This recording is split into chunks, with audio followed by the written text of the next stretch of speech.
Hello and welcome to this week's Games in the Chat podcast. I'm your host Phil, aka Optimus Phil, streamer and fellow game enthusiast. Stay tuned for current gaming news, reviews, and more. Hello everybody, I'm your host Phil, and today with me is Liam. Hi. How's it going, Liam? Going good. How's it going with you? Not too bad. It's been a pretty chill day. I started playing Night in the Woods. Have you tried that? I'm gonna, because I just found out like a week ago that it's not a PC exclusive. It's also on PS4, so I'm gonna get it. My roommate also really wants to play it. I recommend it. I've only played like an hour and a half because I was streaming right before you got here. You texted me and I was like, oh shit, I need to end my stream. But it gets real. It gets real. Yeah, it struck me as that. I'm that's the kind of game I'm into nowadays. Nice, so nice. So yeah, anyways, today we are talking about, well, first off, holiday game releases. As far as that goes, there's a lot coming out, but a lot of it got pushed back. Most notably, for me, is Halo. I'm kind of excited for Halo, just because Halo 5 was okay. I'm cautiously optimistic about Halo Infinite. The open world, I'm not sure about. Is there anything coming out that you're excited for in general? Yeah, and in terms of like the big budget stuff, that's I'm still holding out for next year, right? Yeah. God of War is like the big one. Yeah. Past that, this year, nothing really. Is Elden Ring coming out this year? Because I don't know. I think so. I think it's next year as well. Then nothing really on the horizon for me like right now, but next year, early next year. Sifu's coming out in February, and I'm really hyped for that. Hell yeah, that looks really really good. Same. Other than Halo, there's Forza, which is like this week. The Call of Duties came out, Battlefield came out. And those are all the big stuff. Nothing real big because everything got pushed back. Yeah. Exactly. So moving on from that, though, we've got remakes. A lot of remakes. Yeah, thank God, because we don't have enough of those. They're out of control in November. The most notably, November 11th is the Grand Theft Auto Trilogy Definitive Edition, which I have a lot of nostalgia for, but I don't know how I feel about them. You don't know if we need it, right? Exactly. Well, I'm glad that that's at least the only big remake on November 11th. Right? No. There's nothing else. No. So we got Star Wars: The Old Republic, which actually that one's kind of exciting. Yeah, I'm looking forward to that. Because the BioWare games like were probably like my first introduction into what like a role-playing game could be. It's fair. And like, it made you feel like you were in the world. It was before like a bunch of like, because it was pre 2008. In 2008, it was when Star Wars: The Clone Wars dropped, and so people were still kind of going nuts with what kind of stories they wanted to tell in that universe. Because I think it was also before like Disney got the rights to it. So yeah. No, it's. I think I really love to see like people telling like unique stories in that universe, and I think KOTOR really does it. Yeah, no, I'd agree with that. It's unfortunate in the fact that like nowadays like there's just a lot of canon, and back in the day it could be whatever. Yeah, thousands and thousands of years. Just throw your story wherever. Yeah. So it'll be fun to definitely revisit that. Yeah, I'm wondering how they're gonna like update.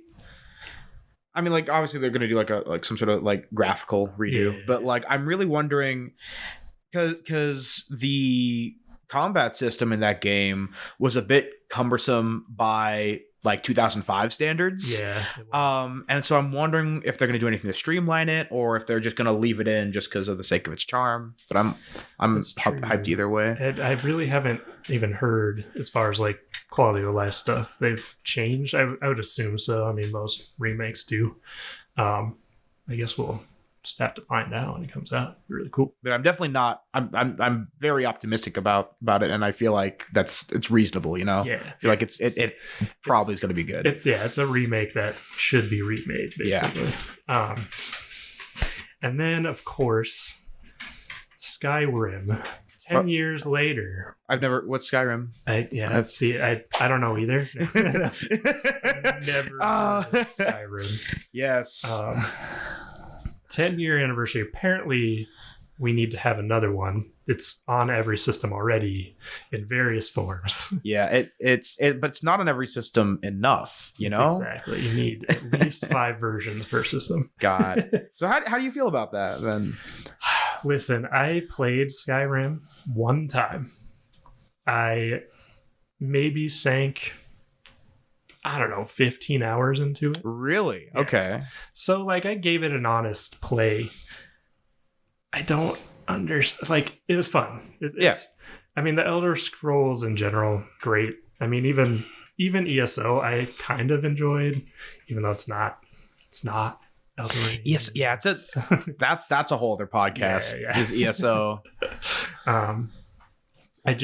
I'm ready for another one, I think, but I'm also looking forward to Starfield. So. Yeah, I'm hyped for Starfield. Yeah, but yeah, like Skyrim. I'm really wondering now. Like, I'm trying to figure out why I was so in love with it as a kid. Because let's say it came out 2011, so. Yeah. I played it the next year for the first time, so I would have been like 14 or 15. Mm-hmm. And I think the idea of the open world had not yet become a gimmick. Yeah. In 2011, 2012, it was not a gimmick. It was still like a genre of game. Mm-hmm.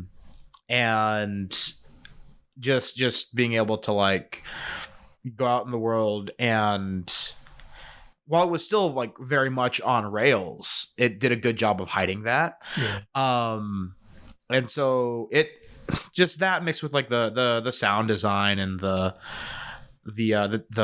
like general aesthetic of that world, like you could just sink a lot of time into it if you let yourself. Yeah, no, definitely. Like even the graphical updates do like. I mean, it's nice to see Skyrim in like a better looking game. I get it. Like I understand. So 10 years. I feel like the last Skyrim was like a year ago or something. Yeah, it's really a shame just to like because like what's the new sell now? It's like certain mods that were paid that are now, some of which are now free with the new edition, something like that. Something like that. And it's like, I mean, like PC players have been there since day one. Exactly. So like, and yeah, so it's just like we're running out of stuff to do to make this feel different in any way. Yeah, you know. Yeah. That's just biding their time, basically. Yeah, but to what? You know, like I don't know what the plan is, because like they could very easily just be like, hey, we're not going to release anything for like 5 years, give us a minute. Yeah. And anyone who's not an asshole will be like, yeah, fine, let's do it, please. But yeah, it's crazy. But yeah.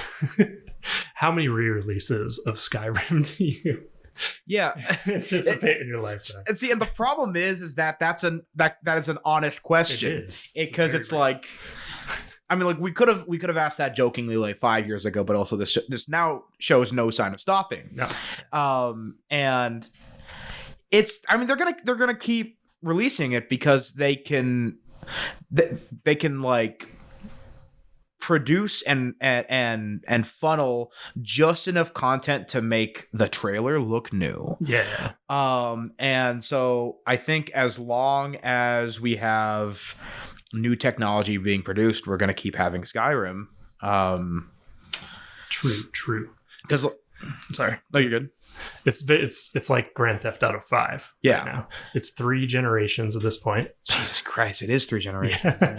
They're both 3 generations. Oh my God. They're both 3 generations of console, PC. I mean, whatever. It's nuts. Yeah. With Grand Theft Auto, I understand because it's online, but Skyrim's like the same And you know, and like Bethesda, if you're listening to this, if you want to make Skyrim online, like you will have my money, like Right. that. But like we both know they're not going to. No, they won't. Or if they do, they might fuck it up. Yep. It Elder Scrolls Online, but like with Skyrim's map. Oh, and their assets. That would be horrible. That would suck. That would be bad. No, yeah. But yeah, they have no reason to stop, right? Because people keep buying them. Exactly. So yes. So moving on from Skyrim, a new kind of open world game, Elden Ring, dropped some gameplay recently, a couple days ago. How did you feel about it? Yeah, so I watched that gameplay, and I'm really because okay. I tried to get into Dark Souls when I was younger, and I got too easily frustrated with it to get into it, really. But I totally understood like its fan base, and I understand like why people love it so much. It's a very well designed game. There's a lot that's really good about it.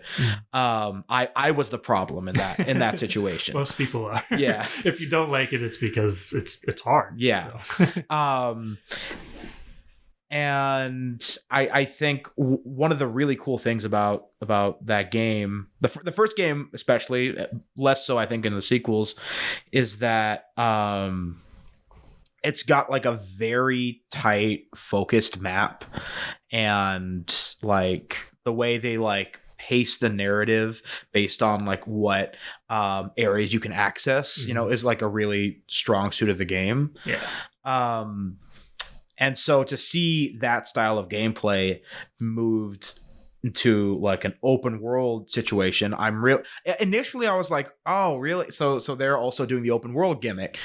But it seems like this is now giving From Software the opportunity to make to experiment with like a player character who has a bit more presence and autonomy in the world, because the world still looks brutal, right? All of their worlds are brutal. Demon Souls to Sekiro. Right? So really brutal worlds.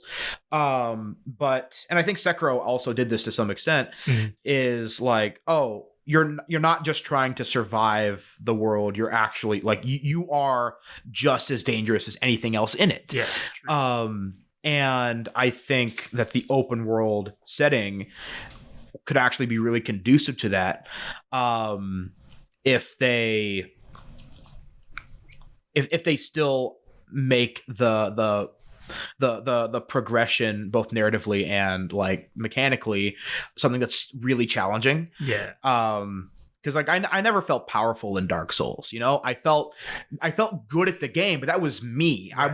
I wasn't strong. I was just practiced, you know. But this looks like obviously it's going to be more actiony, more hack slashy, right? So it's going to be very different from Dark Souls in that respect. But I think it's going to be a welcome addition to the From Software lineage. Yeah. So yeah, very, very close to how I was feeling about it. When it first opened up with the open world part, I was like, I don't know. But then the fact that it's got like, so it's the open world, but then like the mega dungeons are basically the Souls games, or, you know, the general. I think it's really cool. The map looks fucking huge. It looks really big. So that could be interesting. But it seems like you can get across it really fast on the horse. So yeah, I think that's good. I mean, and the gameplay, like the actual combat looks fun. Like it looks like there's a lot more like range stuff you can do, and like magic stuff. A lot more magic, which is my favorite. I played Demon Souls, the remaster that came out for the PS5. Really, I feel like that game did magic better than the Dark Souls games did. Sure. And so I'm kind of excited to like get back to that. As far as like, I mean, the difficulty definitely still looks brutal. It's interesting because like the small mobs kind of, I was like, this seems like they kind of stepped it back. And then when they start to get to like the bigger, and the boss looks crazy. Yeah. So I'm excited. I think I think they're gonna nail it. I'm really hoping so. Another initial kind of knee-jerk reaction, like, uh-oh, is this going to be bad, was when they had that little like stealth section where they like stealth past that like giant forest monster. But if so basically, like, you have to be really good at Dark Souls to like avoid any battle in that game. And now they're making it so that, because like the reason you can stealth, it's not like Far Cry stealth where it's just like the easiest way to beat the game. Right. It's like, this is how you're going to pick and choose your battles. Mm-hmm. And I think that dynamic will be really cool, and especially like only possible in an open world setting. Very true. Very true. So yeah, initially open world seemed like a bad idea, but the more you saw it, like it looks good and it looks solid. Like, it looks really polished already. You know, that's early footage, so yeah, pretty awesome. Plus, what's his face is doing the writing for it. George R. R. Martin. Yeah, Game of Thrones. Yeah. And we didn't really see a whole lot of the storyline come through. I know there's been a lot, not a leak, but like it was either like at a conference or some sort of interview or something where like some of the narrative has been revealed.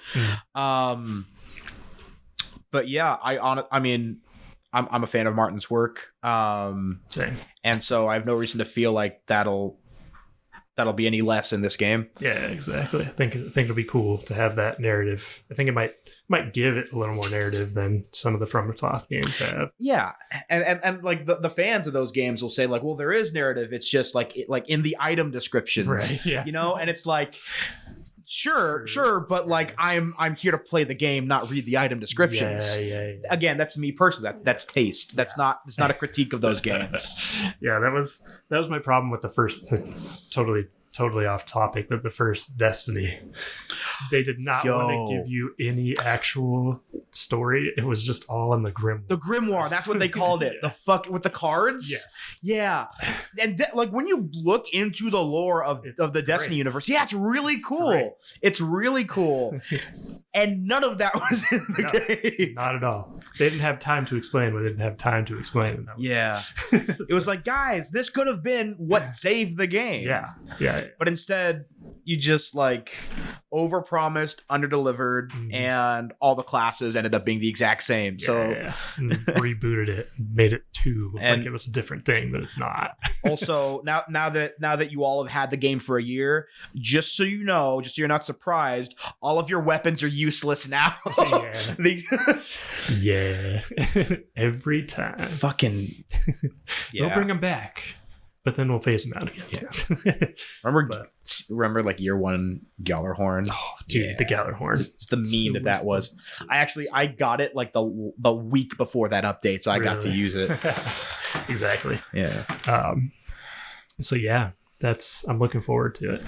I played Sekiro. Have you played Sekiro at all? No, I've seen gameplay of it. Sekiro is probably the hardest of them, but really? Like the combat feels so good when you get good at it, because like the the parrying and all that stuff, it's really solid, but it's hard as fuck. It looks hard. Yeah. Which is why I didn't buy it, because I didn't want to get a game that I would stop playing because of the difficulty. Yeah, you know? I got it on sale, and I'm close to beating it. I revisit every once in a while. Which is a bad idea. Don't revisit a From Software game. Okay. Because you forget all of the muscle memory. Because that's how you survive those games. Yes, muscle memory. Yes. So yeah, what did we... Elden Ring? This is kind of insight that I have, so I'll know. So the current gen is turning 1. It's hard to believe because they're still impossible to get. I fortunately have had them both. Not the entire year, but as far as that goes, have you had like any motivation to buy one? No, I have not. Because part of it is because like all the games that I care to play are because I own a PS4. All the games that I care to play are still coming out on PS4. Yeah. That'll stop soon. I've steeled myself for that. But I'm favoring like a different type of game now. And like it's like why sink how much is it? 600, 700? It's 500. 500. Okay. Still Yeah. $500 for, I mean, because it'll be like 3 years before it does anything Right. different from what I have now. True. You know, game wise. So I'm not saying I'll never get one, but like definitely not in the foreseeable future. Okay, for sure.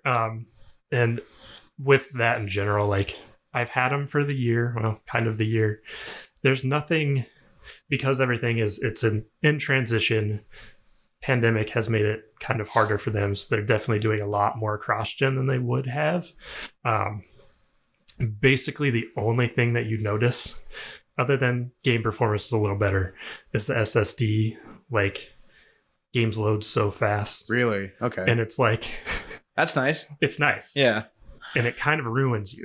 Really? Yes. Oh, it like spoils you? Yes. Okay. Because you go from that, like, I go from that and then I play like a Switch game, and the load times, and that's a cartridge based thing. Like, that's still kind of a faster load time. Sometimes bad. That's the only thing I would say that people are missing out on. Sure. In quotes, is the SSD. Other than that, I mean, graphics a little better, performance a little better. So having it be a year, you're not missing out on anybody who's like really anticipating, like, oh, I need to get it. Like, don't pay a scalper. It's basically my only output for that. So, but yeah, that's all I got. For today. Is there anything that you are playing now or that you'd like to add to the conversation today?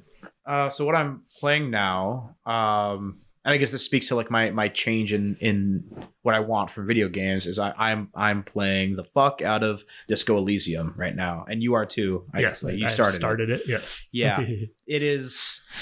It is such a unique game. It's done things that I did not think was possible. Like, I did things that I didn't think were possible in just the medium of video games. Way back when, like in high school, I was really into text-based games. Some really good ones are Zork and Anchorhead. Those are really good games.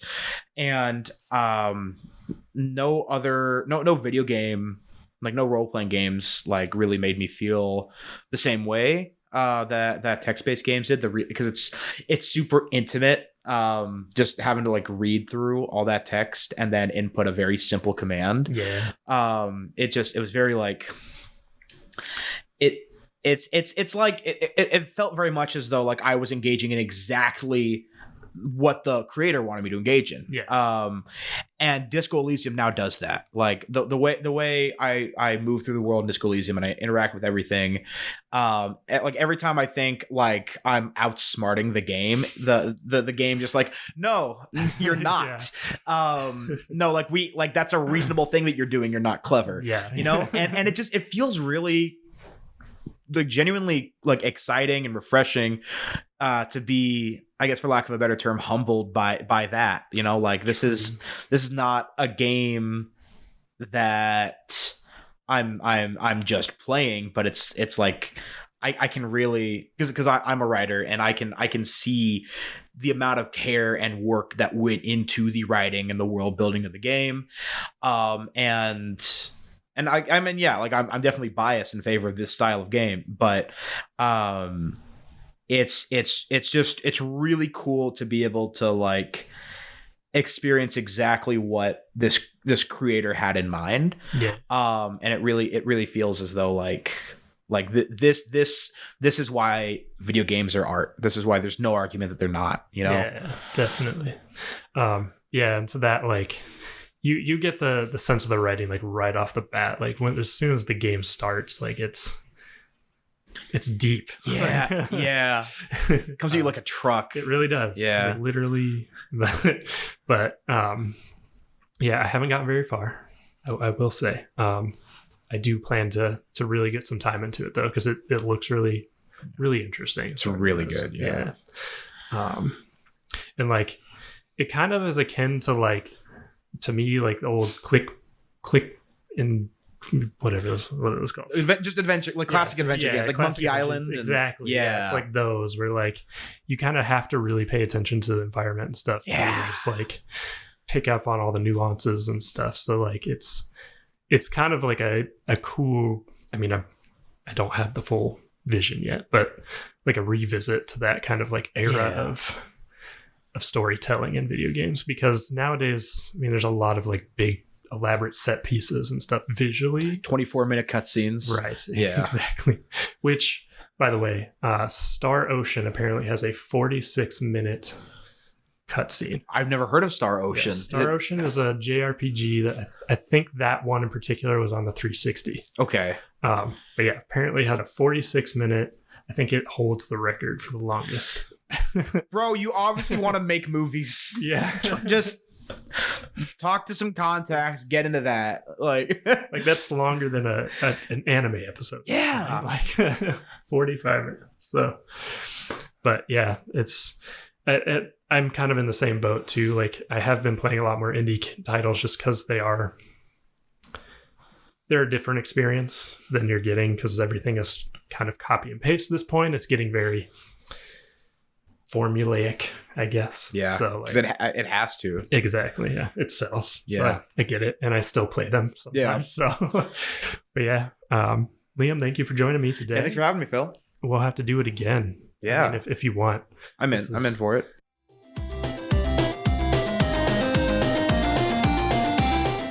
Thank you all for tuning in to this week's Games in the Chat. You can look forward to more gaming news in future podcasts, but until then, have a great one.